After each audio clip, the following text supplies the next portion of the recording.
ఆ, ఏమండి అమెరికా వెళ్ళాను అనుకోండి, ఇండియాలో సిమ్ కార్డు చెల్లదు అన్నాడు.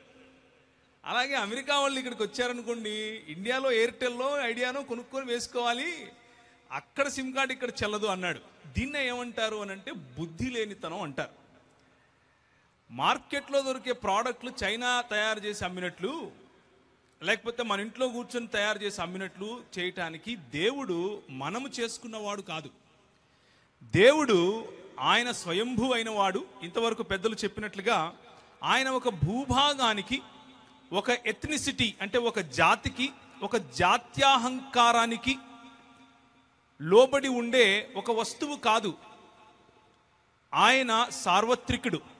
ఆయన సకల లోకాలలోనూ లేకపోతే సకల దేశాలకు ఆయన అధిపతి, ఆయనే దేవుడు అయి ఉంటాడు. ఈ భూభాగానికి అంటే పామిర్ముడి మొదలుకొని ఇప్పుడున్నటువంటి ఆఫ్ఘనిస్తాన్ ప్రాంతము, దానికంటే ఇంకొంచెం పైనుంచున్నటువంటి ప్రాంతము, అక్కడ అన్ని కొండలు అన్ని పర్వతాలు వచ్చి ఒక ముడిగా ఉంటాయి. దాన్నే పామిర్ అని పిలుస్తారు. ఆ పామిర్ ముడి అన్నటువంటి పర్వతాలు మొదలుకొని క్రింద బ్రహ్మపుత్ర మరియు అంటే 3 నదులు, బ్రహ్మపుత్ర, సింధు మరియు గంగా నదులు ప్రవహించే ప్రాంతం ఏదైతే ఉందో ఆ ప్రాంతం అంతటినీ కూడా ఆర్యావర్త అంటారు, లేకపోతే బ్రహ్మవర్త అని కూడా పిలుస్తారు. బ్రహ్మవర్త అంటే అర్థం ఏమిటి అని అంటే, భరత జాతి ఏ జాతి అయితే ఒకానొకప్పుడు మధ్య ఆసియా ప్రాంతం నుంచి, అలాగే అంటే సెంట్రల్ ఏషియా, ఇప్పుడున్నటువంటి సెంట్రల్ ఏషియా, మధ్య ఆసియా మరియు ఇరాన్ ప్రాంతం నుంచి వలసగా వచ్చి స్థానికంగా జీవిస్తున్నటువంటి ద్రవిడులు, లేకపోతే దాసులు, దస్యులు, రాక్షసులు అని ఎవరికైతే పేరు పెట్టారో వారు ఆక్రమించుకున్నటువంటి భూభాగాన్ని, వారు నివసించే భూభాగాన్ని దాదాపు 1200 నుంచి 500, క్రీస్తుకు పూర్వం 1200 నుంచి 500 ఆ సమయంలో వాళ్ళు ఇక్కడికి వచ్చినట్లుగా కనిపిస్తూ ఉంది. ఇది చరిత్రకారులు చెప్పే సత్యం. చరిత్రకారులు వాళ్ళు రాసినటువంటి చరిత్ర పుస్తకాల, ఉదాహరణకు డిడి కోసంబి గారు, అలాగే ఉదాహరణకు మన సర్వేపల్లి రాధాకృష్ణన్ గారు, అలాగే ఉదాహరణకు డాక్టర్ బిఆర్ అంబేద్కర్ గారు, వీరందరూ కూడా నాగులు, ద్రవిడులు మరియు అనార్యులు అయినటువంటి వారు, ఆర్యులకు ప్రత్యేకముగా ఉన్నవారు అని చెప్పినటువంటి మేధావుల్లో ఉన్నవారు. వీళ్ళు సర్వేపల్లి రాధాకృష్ణన్ గారి యొక్క ఆలోచనలు కొంచెం డిఫరెంట్గా ఉన్నాయి, అయినప్పటికీ ఆయన కూడా ఒప్పుకున్నారు. ఎనీవేస్, ఈ బ్రహ్మవర్తం నుంచి కొంచెం కిందిగా నదులు దాటిన తర్వాత వింధ్యా సాత్పుర పర్వతాలు అంటే ఇప్పుడున్నటువంటి మన భూభాగంలో మధ్యప్రదేశ్ మరియు మహారాష్ట్రకు మధ్యగా వెళ్తున్నటువంటి భూభాగంలో కొండలు ఉంటాయి. ఆ కొండలను వింధ్యా సాత్పుర పర్వతాలు అని అంటారు.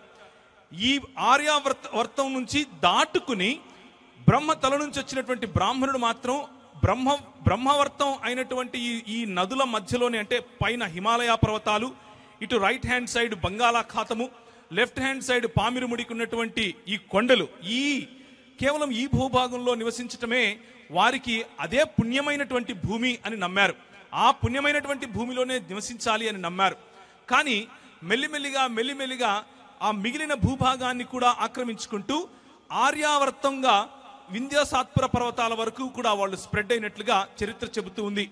ఆ తరువాత స్థానికులైనటువంటి మనలను ఈ దక్షిణ భాగం వైపుకు తరిమివేయటం, అలాగే కొంతమంది ఇంకా స్థానికులైనటువంటి ఇక్కడి వారు ఆయా ప్రాంతాలలో వాళ్ళు వనవాసులుగా జీవిస్తూ ఉండటం కూడా మనం చూస్తాం. 336 నుంచి 323 వరకు అలెగ్జాండర్ ది గ్రేట్, లేకపోతే గ్రీకు దేశం నుంచి వచ్చినటువంటి అలెగ్జాండర్ వచ్చాడు. ఆయనతో పాటి గ్రీకు భాష మన దేశానికి వచ్చింది. ఆయనతో పాటి పాశ్చాత్యం లేకపోతే వెస్టర్న్ సివిలైజేషన్ మన దేశానికి వచ్చింది. బయట నుంచి వచ్చిన వాళ్ళలో ఆర్యులు ఉన్నారు, గ్రీకులు ఉన్నారు. 324లో మౌర్య సామ్రాజ్యం గ్రీకులతో మిశ్రమం జరిగింది. 272లో అశోక చక్రవర్తి బౌద్ధాన్ని, బ్రాహ్మణ్యాన్ని రెండిటిని ఆయన ప్రోత్సహించేలా ఈయన స్వయంగా బౌద్ధం లేనికి వెళ్ళిపోయినట్లుగా మనం చూస్తాం. 180లో శుంగులు గ్రీకులతో మిశ్రమం జరిగింది. 30 బీసీలో శాతవాహనులు గ్రీకులతో మిశ్రమం, మరియు బౌద్ధం మరియు బ్రాహ్మణవాదం అంటే ఇప్పుడున్నటువంటి మనువాదం, వీటి రెండింటినీ కూడా స్వీకరించారు. అంటే నేను ఏం చెప్పుకొస్తున్నాను అంటే, ఈ భూభాగంలో ఏదైతే మనం జీవిస్తూ ఉన్నామో ఇది ఏ ఒక్కడి అబ్బ సొత్తు కాదు. ఈ భూభాగంలో మనము నివసిస్తూ ఉన్నాం. మనము బయట నుంచి వచ్చిన వీళ్లకు స్థలం ఇచ్చాం. ఈ విషయాన్ని ధైర్యంగా మీరు చెప్పండి. ఒక ఆయన అమెరికాలో ఉండి బ్రేకింగ్ ఇండియా అనే ఒక పుస్తకం రాశాడు.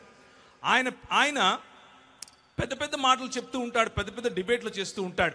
ఆయనకు ఒక ఈమెయిల్ రాశాను, మీకు ఒకవేళ బ్రేకింగ్ ఇండియా అన్నటువంటి మాటలు చెప్తూ ఆర్య ద్రవిడ సిద్ధాంతానికి వ్యతిరేకంగా మీరు చెప్తూ ఉన్నారు కదా, సైంటిస్టులు దాన్ని లేకపోతే పురావస్తు శాఖ వాళ్ళు దాన్ని ధృవీకరిస్తూ ఉంటే మీరు కాదు అంటూ ఉన్నారు కదా, సాక్షి అపాలజెటిక్స్ తరఫు నుంచి మేము మీకు ఒక నివేదననిస్తున్నాం, లేకపోతే ఆహ్వానాన్ని ఇస్తున్నాం, రండి మనం మాట్లాడుకుందాం అంటే ఆయన ఏమన్నాడు తెలుసా, మేము టెక్స్ట్ బేస్డ్ కాదండి, మేము కేవలం ఎక్స్పీరియన్స్ బేస్డ్ కాబట్టి మీతో మాట్లాడమన్నారు.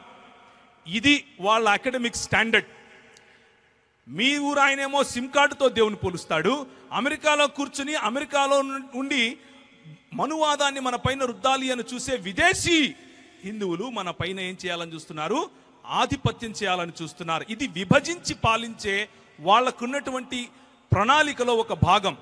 కాబట్టి క్రైస్తవులు భారతీయులా అనంటే 100% భారతీయులు. బయట నుంచి వచ్చింది మీరు, మేము కాదు. క్రీస్తు శకం 50వ శతాబ్దంలో కూషానులు ఈ భూభాగాన్ని పరిపాలించే సమయంలో 52వ సంవత్సరంలో పార్థినులు లేకపోతే గొండో పార్టేస్ అనేటువంటి ఒక రాజు పరిపాలించేవాడు. ఆ సమయంలో ఈ భూభాగంలో సెటిల్ అయినటువంటి యూదులను వెతుక్కుంటూ తోమా ఈ దేశానికి వచ్చాడు. ఎప్పుడొచ్చాడు? క్రీస్తుకు శకం 52లో వచ్చాడు. క్రీస్తు పూర్వం 1000 సంవత్సరాలలో కూడా ఏకేశ్వరవాదం అంటే ఒకే దేవుని నమ్మే యూదా సంస్కృతి, ఒకే దేవుని నమ్మే మరి యూదుల యొక్క ఆలోచన పద్ధతులు ఈ దేశంలో ఉన్నాయి. మీరు ఈ దేశానికి వలస రాక ముందు నుంచి ఉన్నాయి. దేవునికి స్తోత్రం కలుగును గాక. కాబట్టి ఒక దేవుడు ఉన్నాడు అని నమ్మటం పాశ్చాత్యత కాదు. ఒక దేవుడు ఉన్నాడు అని అనటం తెల్లోళ్ళకు అమ్ముడుపోవటం కాదు. ఒక దేవుడు ఉన్నాడు అని అనటం భారతీయుణ్ణి అని గర్వంగా చెప్పుకునే పద్ధతి.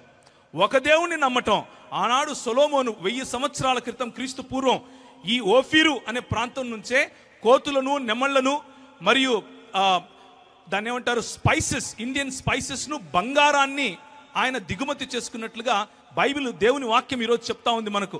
ఆనాడు ఓఫీరు, ఈనాడు ఓఫీరు ఇదే.